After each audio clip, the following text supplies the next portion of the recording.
We're going to give you our weekend headlines at 8:15. Here's your headlines today on this Friday, October 18th. Wait, no. You made the segment. It's weekend prediction. Headlines on Off the Bench. You created the segment. I mean, you can go as weekend headlines, too. No, this is headlines. We're crossing the streams. You're confusing everybody. Shut up. The number 2 LSU football team travels to Starkville this weekend to face off against Mississippi State at Davis-Wade Stadium. Kickoff set for 2:30 on CBS. Pregame cranks up at 9:30 tomorrow morning on Eagle 98.1. The Tigers are currently 17.5-point favorites. Total is set at 61. 17.5, did Yeah. you say? It's down. Oh, It's down. Sharp money's We're on. coming for you. Sharp money's on Bully to cover. Get to the window quick. Put the rent on the Tigers. Dare Rosenthal going to start at left tackle for LSU. Ogeron was speaking about him yesterday in the press conference. He's made progress. Coach Robinson, who observes everything, John Robinson, came up to me yesterday and feels like Dare has a chance to be a really good football player. And, he was in the office today making some adjustment on his pass set. He's always willing to work. We knew in recruiting that Dare, we always thought that Dare would be a tremendous left tackle. We like that he played defense in high school. He's very athletic, he's tough, and he's smart. Ogeron has a 31-9 record at LSU, and 6 of the victories have come against top 10 teams. LSU added 2 more to that with the win over number 9 Texas and number 7 Florida this year. He's been named one of 22 coaches to the Bobby Dodd Coach of the Year watch list here at the mid-season mark. LSU, as we said, taking off to Starkville today. Ogeron, here he is last night talking about the true freshman quarterback in Starkville, Garrett Schrader. 6'4", 220. A big quarterback that can run. He wants to run the ball in between the tackles. Quarterback power, quarterback draw. Very accurate, especially with the short to medium passes. He's a good quarterback. Davis-Wade has a reputation as a tough environment, especially a home field advantage for the Bulldogs. Here he is talking about how he simulated that this week in practice. Yeah, we heard who let the dogs out a bunch. I promise you that. I mean, guys that kind of like a nice little beat, Journey, a little Journey music and all that stuff. But we had the buggies out the first day, and then obviously we were in here yesterday because of the weather. It's a lot louder in here, so we think that we simulated as best as we can. Think they were listening to the original version or the Baja Men? Well, I mean, if they're bumping their heads to it, definitely the original version, because there's nothing good about the Baja Men version. I don't know, man. Baja Men version can get stuck didn't in they your make head. it for the Rugrats movie? Ding, ding, ding, ding, Put it on the poll. Put it on the peak performance poll. Did you know that the Baja Men was not the original version? People are going to say no.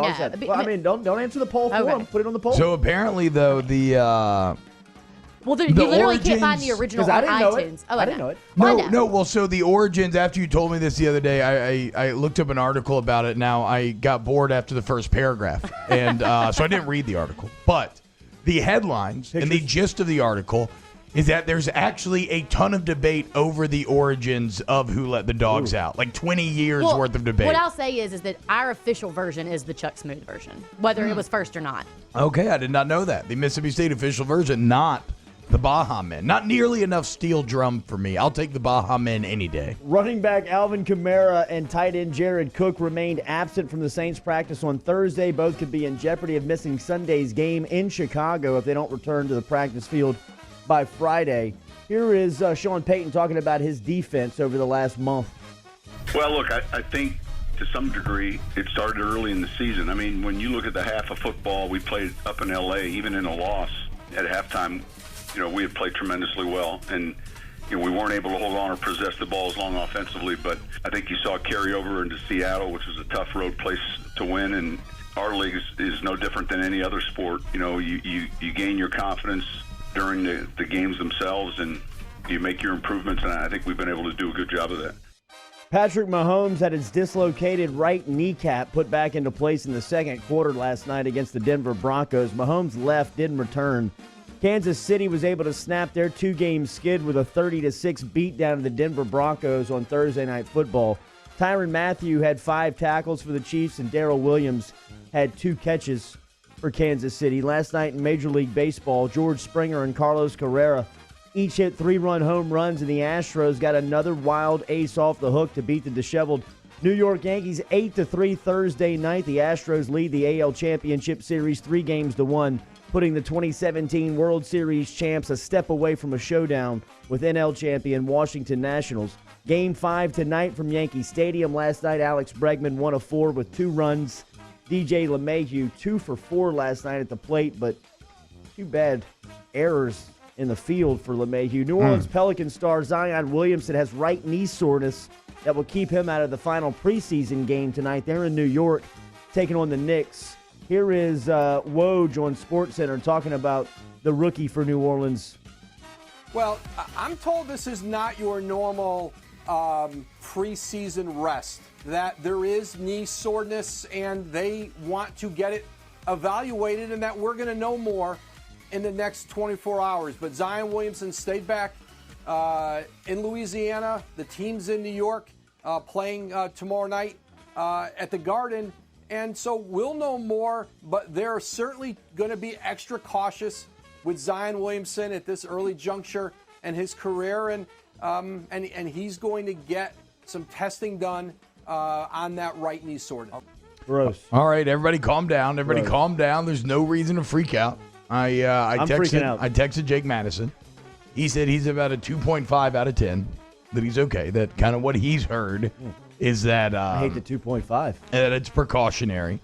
Look, this is a new era of Pelican basketball in which the medical staff is going to err on the side of caution, especially with someone like Zion. I hate all these takes that are coming out about how, like, well, he's just so big. Can you really jump that much? He's jumped that much his entire life, people, okay? He's going to be fine. Everybody relax. Not a big deal. If you're watching on 1045ESPN.com, you see me and Jordy standing with our guy today. We both have our Zion Williamson jerseys on, sending out good vibes. So I'm not worried. I'm not worried. Let the record show that I am terrified.